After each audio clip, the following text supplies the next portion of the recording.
فاطمہ تیرے حسین پر رونے والوں کا میں آ کے ہاتھ پکڑوں گا اور انہیں قیامت کی ہولناکیوں سے نجات دلا دوں گا۔ رسالت میں آپ صلی اللہ علیہ وسلم نے جناب فاطمہ صدیقۃ الطاہرہ سے فرمایا، روایت میں ہے کہ جب آپ نے پانچ پاک موجود تھے، خبر دی اپنے اصحاب کو، اپنے حسنین شریفین کو، جناب علی امیر المومنین فاطمہ الزہرا سلام اللہ علیہا کو، کہ میرے بعد تم لوگ شہید کیے جاؤ گے، مظلوم ٹھہرو گے، اسیر بنائے جاؤ گے، تو اس وقت جناب مظلوم کربلا نے پوچھا، نانا آیا انموت و نقتل، ہم نیچرل موت، طبیعی موت یا نہیں، ہم قتل کیے جائیں گے؟ سرکار نے یہ فرمایا و قبورکم شتیٰ، فرمایا کہ تو آپ کی تمہاری قبریں بھی اکٹھی نہیں ہوں گی، جدا جدا ہوں گی۔ اور ایسا ہوا، کسی کی قبر نجف میں ہے، کسی کی بقیع میں ہے، کسی کی کربلا میں ہے، کسی کی اکٹھی قبریں بھی میسر نہ آئیں۔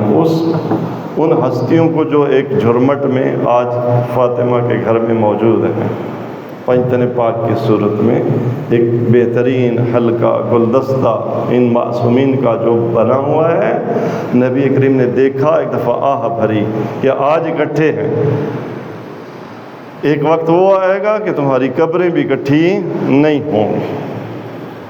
مظلوم کربلا نے پوچھا کہ ہم کیا طبیعی موت یا ہمیں قتل کیا جائے گا، شہید ہوں گے؟ تو آپ نے فرمایا تمہیں شہید کیا جائے گا۔ تو آپ نے پوچھا کہ کون ہمیں شہید کرے؟ آپ نے فرمایا کہ میری امت کے شریر ترین افراد آپ کو شہید کریں گے۔ اس وقت جناب امام حسین علیہ السلام نے فرمایا کہ کوئی ہوگا جو ہماری زیارت کرے گا ہماری قبور کی؟ آپ نے فرمایا ہاں، میری امت میں اللہ ایک ایسی جماعت پیدا کرے گا جس کے مرد تمہارے مردوں پر روئیں گے، جس کی عورتیں تمہاری عورتوں پر روئیں گی۔ اور جناب صدیقہ طاہرہ سے فرمایا کہ کل عین باقیۃ یوم القیامہ، فاطمہ قیامت کے دن ہر آنکھ رو رہی ہوگی، قیامت کی ہولناکیوں کی وجہ سے، قیامت کے شدید عذاب کی وجہ سے ہر آنکھ رو رہی ہوگی، الا عین بکت علی الحسین علیہ السلام، مگر وہ آنکھ جو حسین پر روتی رہی۔ تو حسین پر رونا یہ فَإِنَّهَا ضَاحِكَةٌ مُسْتَبْشِرَةٌ، قیامت کے دن کا وہ عمل جو گارنٹی دیتا ہے کہ بروز قیامت ہوگا۔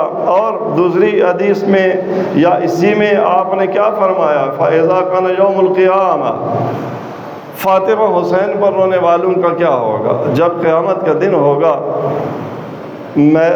عدل الہی کا مقدمہ اور وہ جاری ہوگا، عمل تمام انبیاء کی اقوام، انبیاء کی صفیں لگی ہوئی ہوں گی، ملائکہ موجود ہوں گے، انسان وہاں سایہ نہیں ہوگا۔ ابھی ہمیں صف لگنا پڑ جاتی ہے نا، جب کسی بھی جگہ پہ لائن لگو بھائی، اور لائن میں فرض کریں کہ 1,00,000 بندہ کھڑا ہو اور ہمارا نمبر 1,00,000واں ہو، اور نصف نہار پہ ایک نیزے کی اس پہ فاصلے پہ سورج ہو تمازا، تو کوئی کسی کا پرسان حال نہ ہو، لوگوں کی حالت ایسی ہو رہی ہو کہ وہ قرآن کریم فرماتے ہیں وَتَرَى النَّاسَ سُكَارَىٰ وَمَا هُمْ بِسُكَارَىٰ، تم دیکھو گے کہ لوگ نشے میں ہیں، حالانکہ نشے میں نہیں ہوں گے۔ اس کی ایک جھلک جہاں جب فل گرمی، ٹھیک ٹھاک گرمی پڑ رہی ہوتی ہے اور بجلی چلی جاتی ہے، تو لوگ بعض اوقات ایسے بیٹھے ہوتے ہیں، دھت بیٹھے ہوتے ہیں جیسے نشے میں ہوں، بے ہوش سے، آدھے ہوش میں ہوتے ہیں، آدھے بے ہوش ہوتے ہیں۔ یہ ایک معمولی سی جھلک ہے، روز قیامت خلائق ہے۔ حالت یہ ہے گویا نشے میں مت بے ہوش ہیں، نہیں معلوم کب میری باری آئے گی، نام اعمال دائیں ہاتھ میں ملے گا، بائیں میں ملے گا، کیا فیصلہ ہوگا، جہنم میں ڈال دیا جاؤں گا، نجات پاؤں گا، اور پھر حساب کتاب کتنا کتنا دقیق ہوگا. نقیر اور نقیر کہتے ہیں یہ جو کھجور کی گٹھلی کے اوپر ایک چھوٹا سا ایک دانہ بنا ہوتا ہے، جیسے انسان کے پیٹ پہ ناف ہے نا، وہ گٹھلی کی ناف، کھجور کی گٹھلی کی ناف، اور اس میں ایک چھوٹا سا نا وہ نکلا ہوتا ہے کیل سا کہہ دے گا، اس کی نوک. اچھا جی، یا مسکال ذرہ کہیں آیا، وہ اس کے برابر بھی جو عمل ہے اس کائنات میں جو میں نے انجام دیا ہے وہ بھی تولا جانا ہے، اس کا بھی پوچھا جانا ہے. یہ تو نہیں یہ کیوں کیا؟ اچھا خالی عمل نہیں، فکر. ان السمع والبصر والفؤاد کل ذلک کان عنہ مسئولا. تو یہ عالم ہوگا. وہاں پر سرکار نے کیا فرمایا؟ فَإِذَا كَانَ يَوْمُ الْقِيَامَةِ جِئْتُ إِلَى الْمَوْقِفِ، میں آؤں گا. آپ تصور میں لے آئیں کہ ایسا عالم ہو اور میں آپ کھڑے ہوں، اور ایک دفعہ ہمارے بازو پر ہاتھ آئے، پیچھے سے کوئی آ کے پکڑتا ہے نا، اور بندہ مڑ کے دیکھے تو کیا دیکھے کہ کون ہے؟ سرکار رسالت مآب صلی اللہ علیہ وسلم. اللہ کے نبی آ کے ہاتھ پکڑیں گے اور فرمائیں گے کہ تم یہاں، تمہاری جگہ نہیں ہے. فَأُخَلِّصُهُم مِّن أَحْوَالِهِ وَالشَّدَائِدِ فاطمہ، تیرے حسین پر رونے والوں کا میں آ کے ہاتھ پکڑوں گا اور انہیں قیامت کی ہولناکیوں سے نجات دلا دوں گا.